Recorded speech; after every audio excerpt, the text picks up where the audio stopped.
సికింద్రాబాద్ ఉజ్జయిని మహంకాళి ఆలయంలో వైభవంగా బోనాల జాతర. తెల్లవారుజామున 4 గంటలకు అమ్మవారికి తొలి పూజ. సతీ సమేతంగా బోనాలు సమర్పించిన సీఎం రేవంత్ రెడ్డి అమ్మవారిని దర్శించుకుని ప్రత్యేక పూజలు. ఏపీలో నామినేటెడ్ పోస్టుల జాతర. ఈ నెల 15 లోపు భర్తీ. జాబితాలు సిద్ధం చేయాలని చంద్రబాబు ఆదేశం.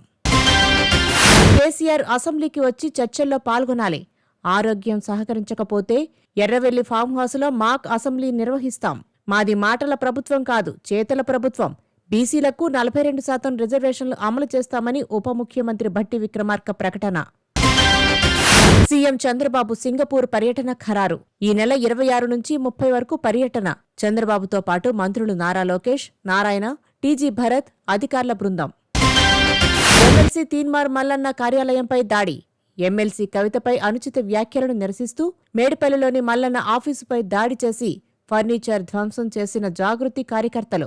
గాల్లోకి 5 రౌండ్లు కాల్పులు జరిపిన Mallanna gunman. Teenmaar Mallanna statement record చేసిన ఏసీపీ.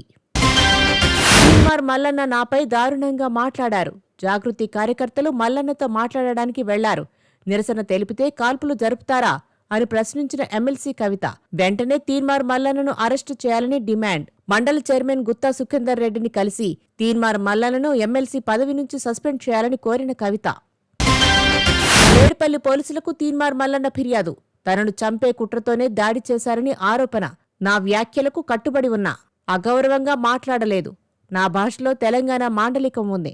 బీసీ ఉద్యమంతో కవితకు సంబంధం లేదు. ఇది నా మీద దాడి కాదు, బీసీలపై దాడి అన్న మల్లన్న. రేపటి నుంచి కవితను తెలంగాణలో తిరగనివ్వమని హెచ్చరిక. నా వ్యాఖ్యలు వివాదాస్పదం చేస్తున్నారు. రప్పారప్ప అనొద్దని మాత్రమే కార్యకర్తలకు చెప్పా. చీకటిలో నరకమని నేను ఎవ్వరికీ చెప్పలేదంటున్న మాజీ మంత్రి పేర్ని నాని. గుడివాడలో బీసీ మహిళ హారికపై దాడి చేశారని ఆరోపణ. తీన్మార్ మల్లన్న కార్యాలయంపై దాడి. ఎమ్మెల్సీ కవితపై తీన్మార్ మల్లన్న వ్యాఖ్యలు రెండూ తప్పేనన్న పీసీసీ అధ్యక్షుడు మహేష్ కుమార్ గౌడ్. గన్మ్యాన్ కాల్పులపై విచారణ జరుగుతోంది. కాంగ్రెస్ కృషి ఫలితమే బీసీ బిల్లు, రిజర్వేషన్లు అన్న మహేష్ కుమార్ గౌడ్. పేర్ని నాని వీడియోతో వైసీపీ కుట్రలు భగ్నమయ్యాయి. గుడివాడలో సభల పేరుతో అలజడులు సృష్టించేందుకు కుట్ర చేశారని మంత్రి కొల్లు రవీంద్ర ధ్వజం.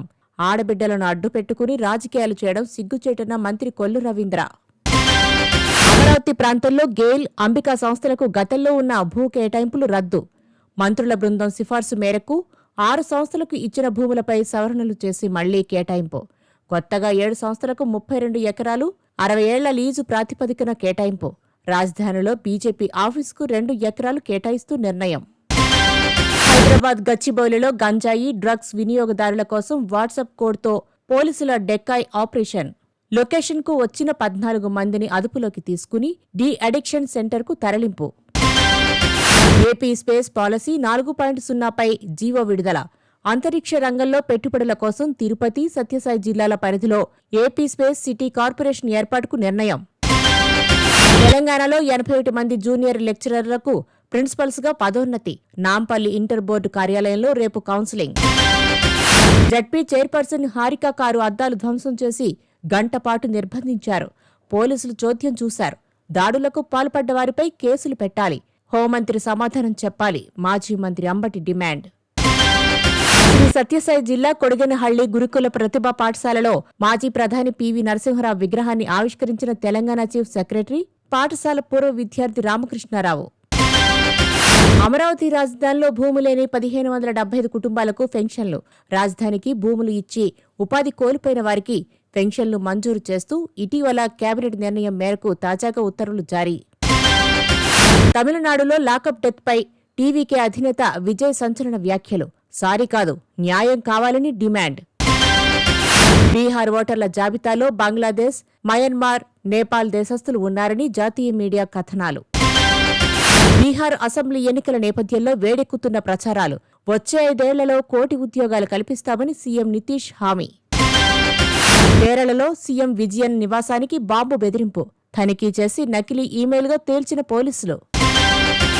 అహ్మదాబాద్లో కూలిపోయిన విమానంలోని బ్లాక్ బాక్స్ డేటా డౌన్లోడ్ చేయడం కోసం అమెరికా నుంచి గోల్డెన్ చాసెస్ను తెప్పించిన భారత్. డేటా సేకరణలో ఇది కీలక పాత్ర పోషించిందని వెల్లడి.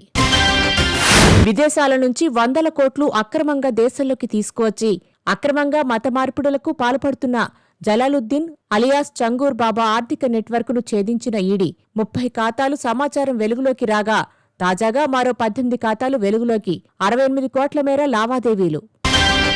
దలైలామా పునర్జన్మ వారసత్వం పూర్తిగా చైనా వారసత్వమని సోషల్ మీడియా వేదికగా చైనా ప్రకటన.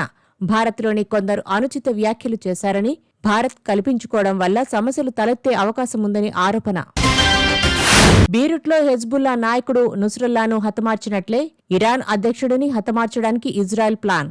కుట్రను వెల్లడించిన ఇరాన్ రెవల్యూషనరీ గార్డ్స్ వార్తా సంస్థ.